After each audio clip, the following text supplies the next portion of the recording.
Hello dear student मैं हूं हार्दिक बरवालिया और हम सीख रहे थे क्लास 10 का मैथ्स। स्टूडेंट तो हम मैथ्स में सीख रहे थे चैप्टर नंबर 9 और 9 में पहुंच गए थे एक्सरसाइज 9.1 का क्वेश्चन नंबर 7। तो चलिए आज क्वेश्चन नंबर 7 से आगे सीखते हैं सम्स।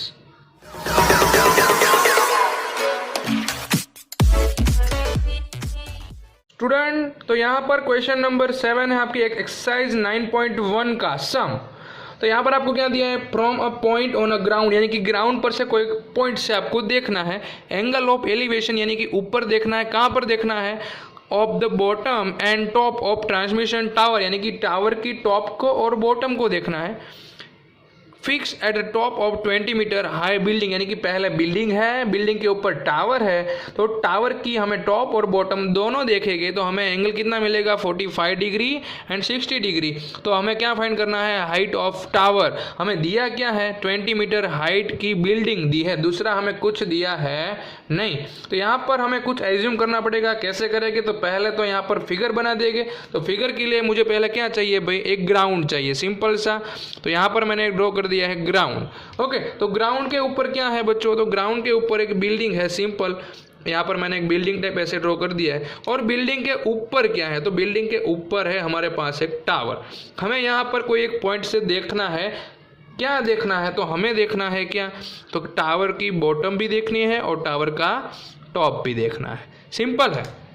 ओके, तो यहाँ पर आप देख सकते हैं कि भाई जो छोटा एंगल होगा वो हमारा कितना हो जाएगा 45 होगा और जो बड़ा होगा वो 60 होगा। हम देख के ही बता सकते हैं। तो हमें क्या दिया है यहाँ पर क्वेश्चन में, तो हमें सिर्फ दिया है 20 मीटर हाइट है किसकी, बिल्डिंग की, इतना ही दिया है। यहाँ पर 20 मीटर है और हमें यहाँ पर ऊपर जो टावर है उसकी हाइट हमें क्या कर देनी है, फाइंड कर देनी है। तो कर देंगे ना, उसमें क्या बड़ी बात है। पहले नंबरिंग कर देते हैं AB, यहाँ पर से B देना पड़ेगा ना, यहाँ पर से C, यहाँ पर से D। ओके, अब क्या क्या है भाई ये चीज़ जो हमने लिखी, तो यहाँ पर हमारा AB जो है, AB इज इक्वल टू क्या है, तो AB हमारा टावर है, हाइट ऑफ टावर। चलिए उसके नीचे क्या है, टावर भाई किसके ऊपर है, बिल्डिंग के ऊपर, तो बिल्डिंग हमारी हो जाएगी BC। BC is equal to क्या है, हाइट ऑफ बिल्डिंग। दूसरा कुछ हमें दिया नहीं है, हमें क्या फाइंड करना है, AB हमें फाइंड करना है। ओके, तो चलिए मैं यहाँ पर क्या कर दूंगा पता है आपको, तो AB जो है ना हाइट, यहाँ पर से उसको मैं बोल दूंगा X, या तो हाइट है तो उसको आपको H बोलना है तो भी चलेगा। मैंने हाइट को क्या बोल दिया है बच्चों, यहाँ पर H बोल दिया है। ओके, तो चलिए यहाँ पर मुझे दो एंगल दिए हैं तो दो ट्रायंगल मिलेंगे। यहाँ पर जो बिल्डिंग होगी ना बच्चों वो आपकी 90 डिग्री पे होगी। तो एक तो पहले 45 डिग्री दी है, तो 45 वाला एंगल कौन सा है, ट्रायंगल आपको दिख रहा है यहाँ पर 45 वाला BCD, और 60 वाला ट्रायंगल आपको लेना है तो ACD हो जाएगा। 90 डिग्री तो आपको कंपलसरी काउंट करना ही है। तो पहले तो मैं 45 वाला एंगल लेकर CD फाइंड कर देता हूँ, क्योंकि CD अगर मुझे मिल जाएगी तो दोनों ट्रायंगल में CD आती है। हाइपोटेन्यूस का मुझे कुछ काम ही नहीं है इस सम में, तो हाइपोटेन्यूस वाला फॉर्मूला यहाँ पर यूज होगा ही नहीं, यानी कि साइन और कोस का फॉर्मूला निकल जाएगा। तो बाकी कौन सा बचा, tan का फॉर्मूला, तो मेरा सम और भी ईजी हो गया। आप टारगेट बना लीजिए पहले कि मुझे किसका काम है, तो मुझे थीटा की ऑपोजिट साइड का और एडजेसेंट साइड का काम है। सिंपल मुझे पता चल गया हाइपोटेन्यूस का मुझे कुछ काम ही नहीं है, क्योंकि दो हाइपोटेन्यूस है उसका कुछ काम है नहीं। तो यहाँ पर पहले हम ट्रायंगल कौन सा ले लेंगे, छोटा सा BCD ले लेंगे। ओके, तो यहाँ पर मैं लिख देता हूँ फॉर ट्रायंगल BCD। चलिए BCD के लिए मैं tan थीटा का फॉर्मूला अप्लाई कर देता हूँ। तो tan theta is equal to मुझे क्या मिल जाएगा, तो यहाँ पर देख लीजिए ऑपोजिट यानी कि BC अपॉन एडजेसेंट यानी CD। चलिए अब वैल्यू पुट कर देते हैं। tan कितना यहाँ पर पुट करेंगे 45 डिग्री, BC हमें दिया है 20, तो मुझे CD इजीली मिल जाएगा। बहुत ईजी सम। देखिए tan 45 की वैल्यू क्या हो जाएगी, यहाँ पर 1 हो जाएगी। 1 is equal to 20 upon CD। तो CD यहाँ पर से मल्टीप्लाई में ले जाऊंगा तो CD बन जाए CD रहेगा। तो CD इज इक्वल टू भी कितना मिल गया मुझे 20 मीटर। यहाँ पर मैं लिख देता हूँ 20 मीटर मुझे CD मिल गया है। चलिए अब यहाँ पर दूसरा ट्रायंगल बन रहा है 60 डिग्री वाला, यानी कि बड़ा सा ट्रायंगल ACD। तो ACD में भी वैल्यू पुट कर देते हैं, उसमें क्या है, चलिए यहाँ पर मैं लिख देता हूँ फॉर ट्रायंगल ACD। उसमें भी मुझे किसका फॉर्मूला पुट करना है बच्चों, tan थीटा का ही। तो tan theta is equal two degree 60 है, उसकी ऑपोजिट साइड पूरी आ जाएगी, AC पूरी साइड होगी और डिवाइड में एडजेसेंट तो उसकी CD है। ओके, तो चलिए उसमें भी वैल्यू पुट करते हैं और सम को सॉल्व करते हैं। तो चलिए यहाँ पर tan लिख देते हैं 60 डिग्री। AC यानी क्या होगा, तो AC यानी उसमें दो पार्ट है H और 20, तो दोनों का प्लस करेंगे तो मुझे पूरा AC मिल जाएगा। तो AC की प्लेस पर मैं क्या लिख सकता हूँ, H + 20 अपॉन में CD, तो हमें 20 मिल गया, इजी। तो चलिए tan 60 की वैल्यू पुट कर देते हैं। tan 60 यानी क्या हो जाएगा, ओनली √3। ओके, यहाँ पर से 20 जो है वो मल्टीप्लाई में चला जाएगा, तो यहाँ पर क्या हो जाएगा, मल्टीप्लाई में 20 इज इक्वल टू क्या हो जाएगा, H + 20। सिंपल, आपको समझ में आ गया होगा। तो अब मुझे क्या मिला, यहाँ पर मैं लिख देता हूँ आगे का सम जो है, तो यहाँ पर 20√3 इज इक्वल टू H + 20। तो चलिए यहाँ पर मुझे H फाइंड करना है, तो 20 है, उसको हम क्या कहाँ पर भेज देंगे, लेफ्ट साइड भेज देंगे, तो माइनस हो जाएगा। 20√3 तो है ही, माइनस में 20 आ जाएगा, यहाँ पर बच जाएगा H। तो H इज इक्वल टू मुझे क्या मिल जाएगा, तो यहाँ पर दोनों में से 20 को कॉमन निकाल लीजिए। फर्स्ट टर्म में √3 बन जाएगा, सेकेंड टर्म में 20 चला गया, तो 1 मीटर। यानी कि हम आंसर लिखना हो हमें तो क्या लिख सकते हैं, यहाँ पर हाइट ऑफ टावर हमने एज्यूम की थी ना, height of tower is 20 bracket में √3 - 1 मीटर। बहुत इजी सम था, सिर्फ हमें H एज्यूम करना था, हमने डायरेक्टली यहाँ पर फाइंड कर लिया 2 tan थीटा का फॉर्मूला पुट करके। ओके, इजी सम है, बहुत सारे इजी सम है ऐसे। तो अभी भी आगे 8 नंबर वाला सम हमें सीखना है, कहीं पर मत जाइए, सम नंबर 8 सीखने के बाद ही हमें जाना है।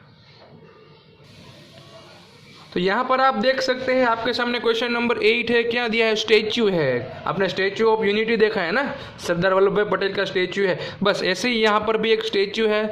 स्टैच्यू कितना बड़ा है, 1.6 मीटर टैल है, stand on a top of pedestal. Pedestal यानी क्या, तो भाई स्टैच्यू यानी कोई ऐसी जो प्रतिमा होती है ना, वो कहाँ पर होती है फिक्स, तो उसके नीचे एक बेस होता है, तो बेस के ऊपर ही क्या होती है, स्टैच्यू होती है। तो यहाँ पर भी ऐसा ही है कि भाई एक बेस है, उसके ऊपर क्या है, तो 1.6 मीटर टैल क्या है, स्टैच्यू है।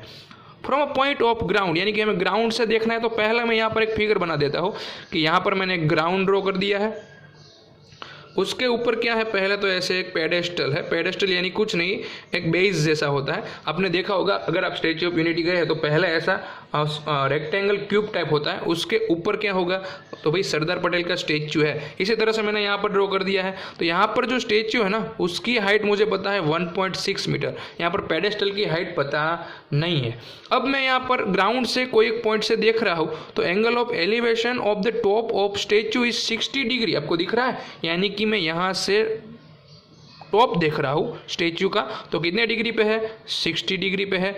और फ्रॉम द सेम पॉइंट, यहाँ से ही अगर angle of elevation the top of pedestal, यानी कि पेडेस्टल का टॉप यहाँ पर होगा, तो उसको मैं देख रहा हूँ, तो उसका एंगल कितना बन रहा है बच्चों, यहाँ पर 45 डिग्री। तो यहाँ पर भी जैसे हमने क्वेश्चन नंबर 7 किया वैसे ही यहाँ पर सम हो गया। यहाँ पर मुझे क्या दे दिया है, 90 डिग्री दे दिया है, मैं नेम दे दूंगा A, B, C और D। तो उसमें हमें क्या करना था, उसमें यहाँ पर हमारी बिल्डिंग थी और ऊपर टावर था, टावर की हाइट हमें फाइंड करनी थी। इसमें क्या है, तो यहाँ पर स्टैच्यू की हाइट दी है और नीचे वहाँ पर बिल्डिंग थी, यहाँ पर पेडेस्टल है, तो हमें पेडेस्टल की हाइट फाइंड करनी है। दोनों सम इक्वल जैसे ही है, तो यहाँ पर हम पेडेस्टल की हाइट को क्या एज्यूम कर लेंगे बच्चों, H बोल देंगे। सिंपल सा सम है। तो यहाँ पर चलिए पहले तो जो गिवन डेटा लिख देते हैं, AB इज इक्वल टू क्या है, तो हाइट ऑफ स्टैच्यू, तो मैंने लिख दिया हाइट ऑफ स्टैच्यू हमें दिया है 1.6 मीटर। ओके, उसके बाद BC क्या है, तो BC है हाइट ऑफ पेडेस्टल, जो हमें क्या करना है, फाइंड करना है। तो हाइट ऑफ मैंने लिख दिया है पेडेस्टल, दोनों सम इक्वल है 7 और 8, यहाँ पर हमने एज्यूम कर लिया है H।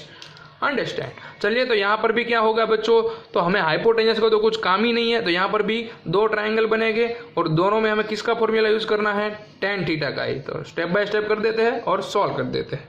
तो यहाँ पर पहले तो मैं लिख दूंगा 4 ट्रायंगल। चलिए छोटा सा ट्रायंगल की बात करते हैं, तो BCD, तो 4 ट्रायंगल BCD, तो उसमें हमें tan theta is equal to क्या पुट करना है, तो थीटा की ऑपोजिट यानी BC और एडजेसेंट यानी CD की साइड। चलिए तो tan कितना पुट करेंगे यहाँ पर हम 45 degree is equal to BC यानी हमने एज्यूम कर लिया है H और CD तो हमारे पास है नहीं है।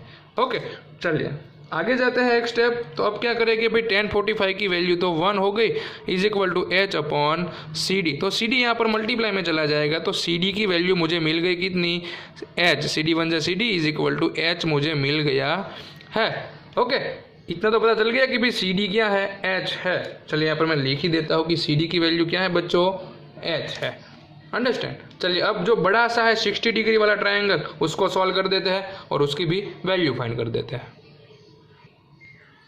तो यहाँ पर हम क्या लिखेंगे, for triangle A C D. देखिए 90 डिग्री बीच में आनी चाहिए। अच्छा चलिए तो उसमें भी tan डायरेक्टली मैं लिख देता हूँ 60 degree is equal to opposite side A C upon adjacent side कौन सी हो जाएगी उसकी, सी डी।